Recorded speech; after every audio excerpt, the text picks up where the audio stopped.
My heart tells me these babies are gone. My heart tells me that. A brand new report from the Globe and Mail has just revealed details the public has never heard before.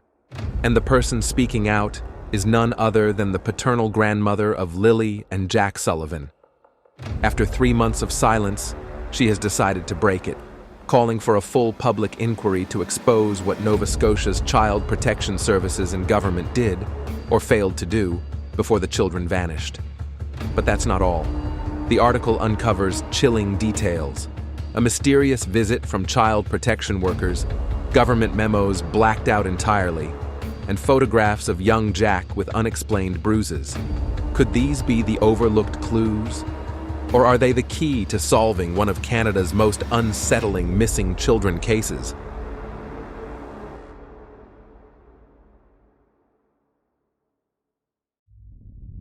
Part 1. The grandmother's call for a public inquiry.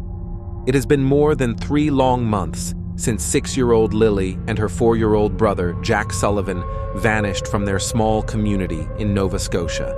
In that time, the investigation has dragged on behind closed doors, with police insisting it is very active and intensive, yet releasing almost no concrete information to the public.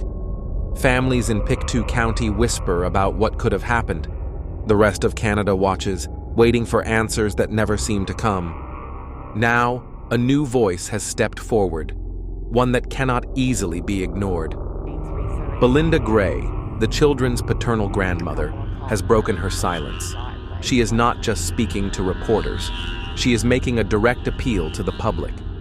In her interview with the Globe and Mail, and in a video appearance on CBC, she made her position clear. The public deserves to know what was done, what was overlooked, and why. I think the public has a right to know, she said firmly. Just what did Child Protection Services do? What part were they investigating? What were their concerns and what were they doing? They might even have answers for the investigation, answers about what happened to them or why it might have happened to them. Her voice was calm, but her words carried weight. This wasn't speculation. It was a demand for transparency, a demand for a public inquiry. Such an inquiry would compel Nova Scotia's Child Protection Services, senior government officials, and the RCMP to answer difficult questions in public under scrutiny. Belinda is deeply concerned that warning signs were ignored in the months before the children disappeared. Months before May 2nd, the day the children were reported missing, someone at their school raised concerns with CPS. Those concerns led to a visit from a CPS worker to the family's home in Lansdowne. But what exactly did that worker see? What was recorded in their notes? And why did the school feel the need to reach out in the first place? Under Nova Scotia's strict privacy laws, the answers are hidden. The findings of that CPS investigation are sealed. Even the children's extended family has no access. The public is told nothing. Daniel Martel, the children's stepfather, told the Globe that the CPS visit had nothing to do with safety concerns, that it was related to the children's learning disabilities. But if that's true, Belinda asks, why did the matter quickly reach the highest levels of the provincial government? Documents obtained by the Globe and Mail through a Freedom of Information request reveal just how high those concerns went.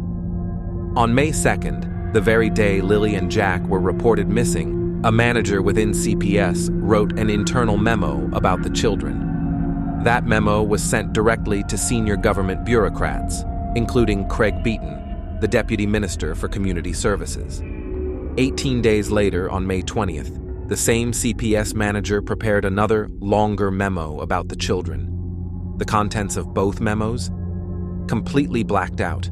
Every sentence, every name, every observation, redacted before release. If the CPS visit was purely about education, why hide everything? If there was nothing alarming in those files, why keep them secret from a desperate family? Belinda believes that somewhere in those censored pages may be the truth, or at least clues, about what happened to Lilly and Jack. She is not alone.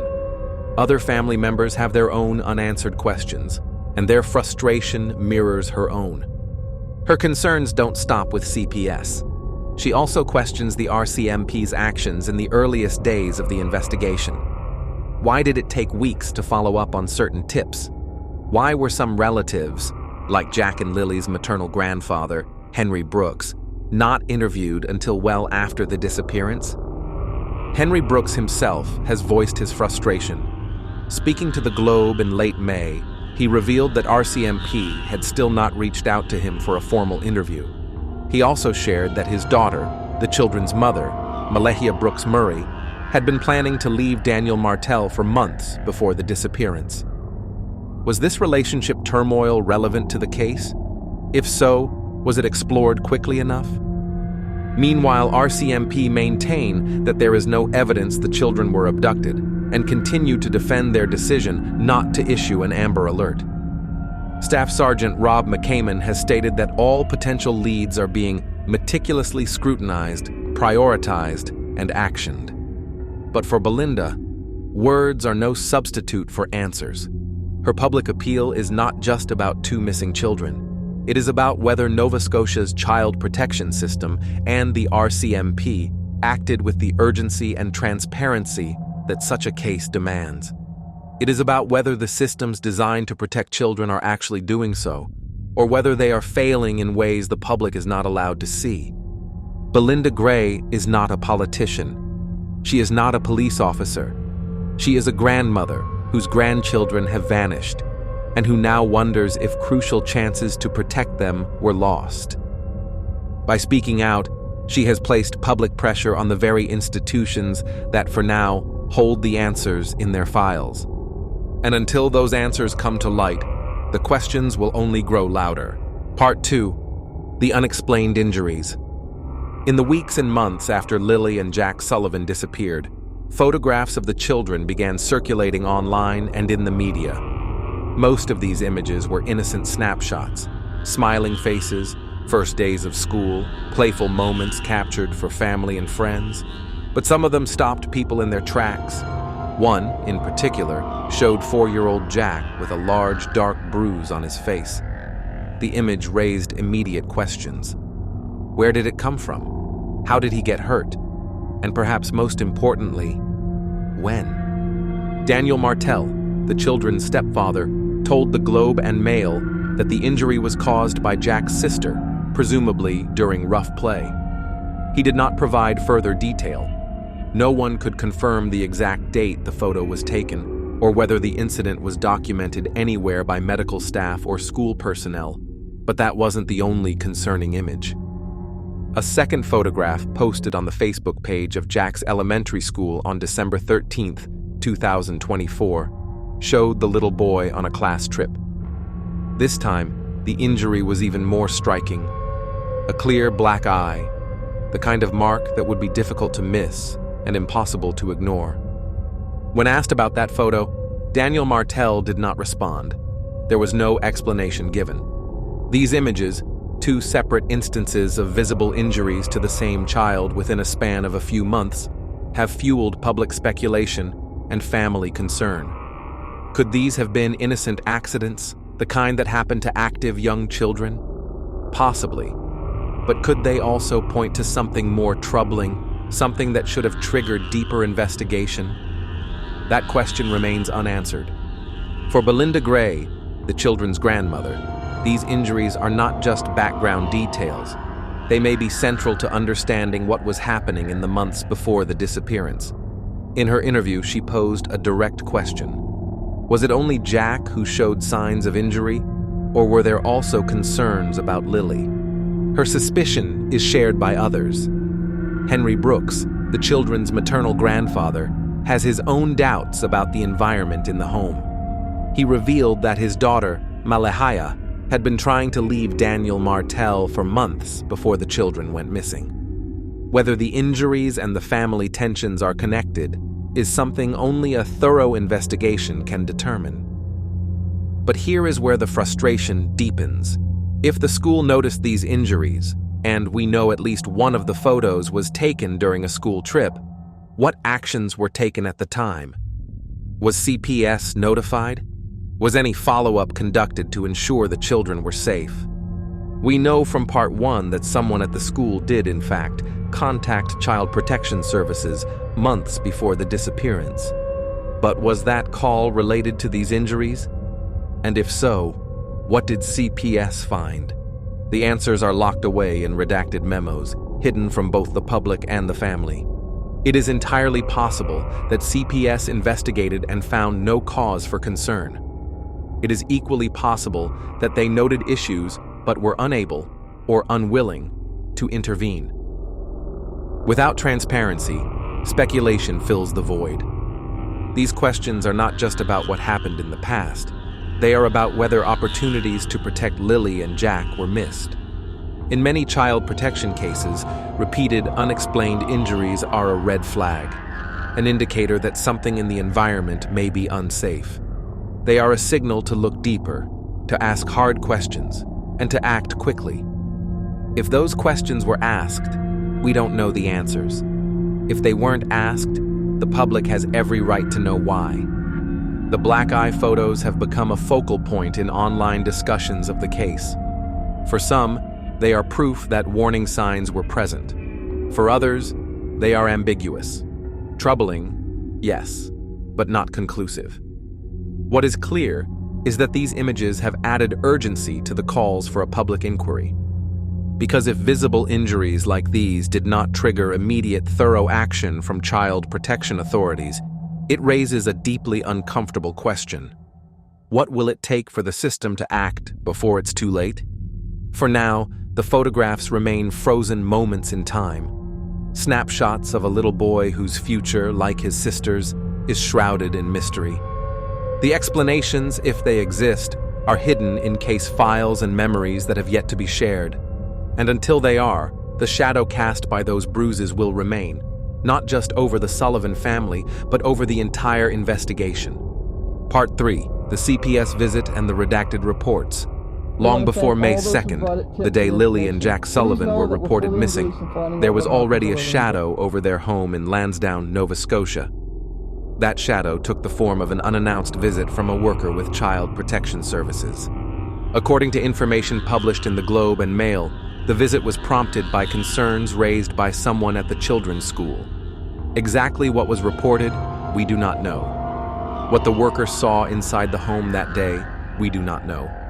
And what was written down in the official notes from that visit, we also do not know. That is because under Nova Scotia's strict privacy laws, every detail of that interaction is sealed away from the public.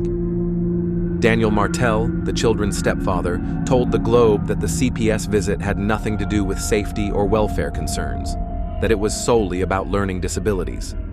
But the next part of the timeline raises doubts about whether it was really that simple. On May 2nd, the very day the children were reported missing, a manager within Nova Scotia's Child Protection Department wrote an internal memo about Lilly and Jack. This was not a routine note. It was a document serious enough to be shared directly with senior government bureaucrats, including the Deputy Minister of Community Services, Craig Beaton. Then, 18 days later, on May 20th, that same manager produced another, longer memo about the children. Both memos were obtained by the Globe and Mail through a Freedom of Information request, but when the documents arrived, the contents were almost completely blacked out. Names, dates, events, observations, all redacted. What remained was nothing more than a skeleton of what had been written. Why? If the initial school report was about something as straightforward as learning challenges, why would it be escalated to the deputy minister? And why would every single detail of both memos be hidden from public view? Belinda Gray, the children's grandmother, finds this secrecy unacceptable. In her interview, she made it clear that she wants those reports released, at least to the family. She believes that the contents could hold critical clues to understanding what happened or even why it happened. They might even have answers for the investigation, she said. Answers about what happened to them, or why it might have happened to them. This is not the first time Nova Scotia's child protection system has faced criticism over a lack of transparency. Scott Armstrong, the minister responsible for child protection, has already acknowledged shortcomings in the system. He has cited difficulties in recruiting and retaining social workers, particularly in rural areas.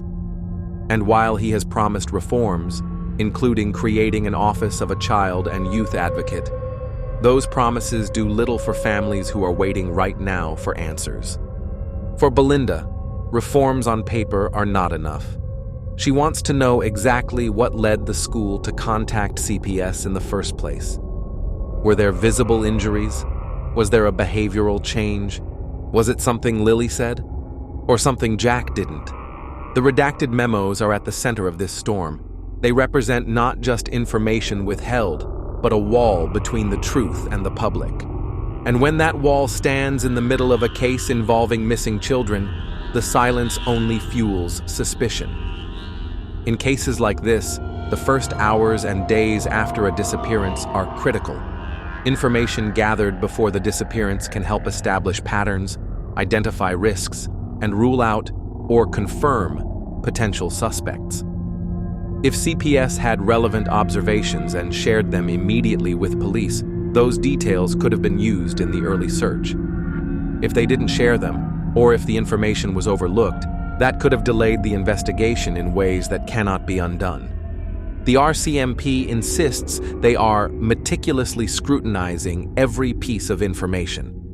But without transparency from CPS, even the most dedicated investigators are working without all the pieces of the puzzle. For the Sullivan family, the frustration is not just about the secrecy.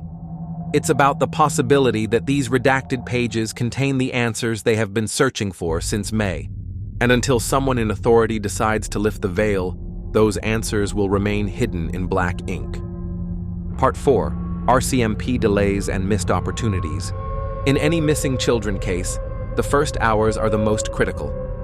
Experts agree that the speed of the initial response can make the difference between finding children alive and losing them forever. Yet, in the case of Lilly and Jack Sullivan, there is growing concern, both inside and outside the family, that those crucial early hours were not used to their full potential. From the very beginning, the RCMP made a controversial decision. They did not issue an Amber Alert. Their reasoning, repeated in several public statements, is that there was no evidence the children had been abducted. Without proof of an abduction, they argued, the criteria for an Amber Alert were not met. Instead, the case was classified as a missing persons investigation. Search teams were deployed, resources were assigned, and the RCMP emphasized that the investigation was very active and intensive. But to the family, and to many observers, this approach felt restrained, as though the urgency that should accompany the disappearance of 2 young children was somehow muted. Adding to the frustration were delays in basic investigative steps. By late May, more than 3 weeks after the disappearance, Jack and Lily's maternal grandfather, Henry Brooks, revealed that the RCMP had not yet contacted him for a formal interview. This was despite the fact that he had been closely connected to the children and their mother, and had insight into the family's dynamics in the months leading up to May 2nd. For Henry, the delay was baffling. He told the Globe and Mail that his daughter, Malahia Brooks Murray, had been planning to leave her partner, Daniel Martell, for months before the children vanished. This was not a small piece of information. It was the kind of detail that could help investigators understand potential tensions in the home or possible motives for harm. So why wasn't he interviewed immediately? It's a question without a public answer. The RCMP has not explained the timing of their interviews or why certain individuals were spoken to weeks after the disappearance. Other relatives and community members have voiced similar concerns. Tips, they say, took too long to be followed up. In some cases, potential witnesses who thought they might have relevant information were left waiting for a call that never came. In a fast-moving investigation, each of these delays can mean missed opportunities to gather fresh, accurate information. The RCMP counters that every tip, lead, and piece of evidence is meticulously scrutinized, prioritized, and actioned to ensure nothing is missed. But the very need to emphasize that nothing is missed suggests that the criticism has struck a nerve. Part of the problem may lie in how missing children cases are classified and resourced. Without the formal designation of an abduction, the RCMP is not obligated to launch the same kind of rapid, widespread alerts that an Amber Alert provides. This can limit the flow of information to the public, and in turn, the number of potential sightings or leads coming in during those early hours. For families, this difference in classification feels like a technicality with devastating consequences. The absence of an Amber Alert did not just mean fewer eyes looking for the children, it also signaled, intentionally or not, that the case was somehow less urgent. Belinda Gray, the children's grandmother, has been careful in her words, but her frustration is clear. She has said that while she understands investigations take time, she cannot understand why some of the most basic steps, like interviewing close family members, took so long. Henry Brooks is less restrained. He has described the waiting as eating him up, leaving him wondering where the hell they are and hoping desperately for answers. This frustration is not unique to the Sullivan case. In other missing children cases across Canada, families have raised similar concerns about the RCMP's response times, the handling of early leads, and the decision-making process behind public alerts. Each time, the RCMP has defended its actions as guided by protocol and evidence. Each time, families have been left asking whether those protocols serve the best interests of the children involved. In Pictou County, the absence of visible progress is wearing on the community. People still share the children's photos on social media. Flyers remain taped to shop windows and pinned to bulletin boards. But as the weeks stretch into months, the questions are getting sharper, the patience shorter. If the RCMP has solid leads, they aren't sharing them. If they have ruled out certain scenarios, they aren't saying which ones. The official line is that the investigation is ongoing, and that the public will be updated when there is something to report. For the family, that is not enough. They want to know whether critical information was lost in those early days, whether opportunities to find Lilly and Jack were missed because the urgency wasn't there when it mattered most. Because in cases like this, time is not just important, it is everything. And once it's gone, you can't get it back. Part 5. The family's growing frustration and the fight for transparency. 3 months is a long time in any investigation, but in the search for missing children, it can feel like an eternity. For the family of Lilly and Jack Sullivan, the weeks since May 2nd have been marked by a painful combination of silence from the authorities, unanswered questions, and growing suspicion that critical information is being withheld. From the start, the family has tried to cooperate fully with the RCMP and Child Protection Services. They have answered questions, provided photographs, and tried to keep the children's names and faces in the public eye. But the lack of transparency has left them feeling powerless. For Belinda Gray, the children's paternal grandmother, this frustration is not abstract. It is personal, and it is urgent. In her interview with the Globe and Mail and CBC, she made it clear that she believes the public has a right to know what was done, what was missed, and why certain warning signs were not acted upon. Her call for a public inquiry is more than just a demand for information. It is an attempt to force the system to reveal itself, to make senior officials and investigators explain their actions under public scrutiny. She wants to know exactly what prompted the school to call CPS. She wants to see the contents of the 2 memos written by CPS managers on May 2nd and May 20th. She wants clarity on whether those memos contain evidence or concerns that could shed light on the children's disappearance. Henry Brooks, the children's maternal grandfather, shares that sense of urgency. He has been open about his disbelief that it took weeks for the RCMP to contact him for an interview.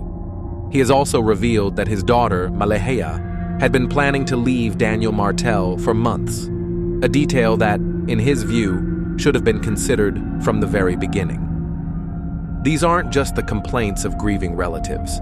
They are legitimate questions about how this investigation has been conducted, questions that have yet to be answered. Meanwhile, the community in Pictou County continues to live under the shadow of the disappearance.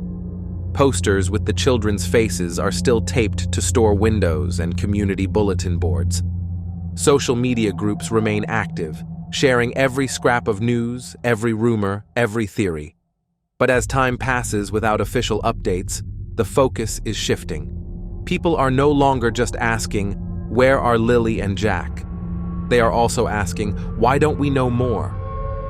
Scott Armstrong, the minister responsible for child protection, has acknowledged that Nova Scotia's system has shortcomings. He has promised reforms, including creating an Office of a Child and Youth Advocate and improving the recruitment of social workers, especially in rural areas. But these promises feel distant to a family waiting right now for answers.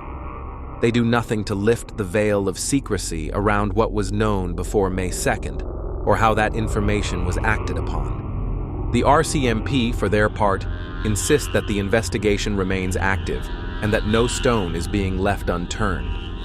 Staff Sergeant Rob McCammon has emphasized that every piece of information is being meticulously scrutinized, prioritized, and actioned. But without concrete updates or visible progress, these assurances are wearing thin. For the family, the frustration is compounded by the knowledge that time is not on their side. Evidence grows cold, witnesses' memories fade, and every day without clarity makes it harder to find the truth or to bring justice for Lilly and Jack. A public inquiry could change that. It could compel the release of the redacted memos. It could bring to light the decisions made by CPS, the RCMP, and senior government officials. And it could answer the questions that have haunted the family for months. Until then, the Sullivan family's fight for transparency will continue. In interviews, in public appeals, and in the quiet, relentless hope that someone, somewhere, will decide it's time to speak the truth. This is not just about two missing children. It is about the trust between the public and the institutions sworn to protect them. It is about ensuring that when warning signs appear, they are acted upon before tragedy strikes. For Belinda, for Henry, and for the rest of the family, the goal is simple: to know what happened to Lilly and Jack. But the path to that answer is anything but simple. It is a path blocked by redacted reports, delayed interviews, and official silence. And until those barriers are broken down, the questions will remain, louder, sharper, and more urgent with every passing day. 3 months on, the questions surrounding Lilly and Jack Sullivan's disappearance have only multiplied. The calls for transparency are louder than ever, and the family's frustration is impossible to ignore. From redacted CPS reports to delayed RCMP interviews, the unanswered questions are piling up. And somewhere in those gaps may lie the truth about what happened. But this story isn't over. In our next video, we'll dig into a revelation that could change the way you see this entire case. A statement from the children's maternal grandfather, Henry Brooks, who says his daughter, Malehia, had been planning to leave Daniel Martel for months before Lilly and Jack vanished.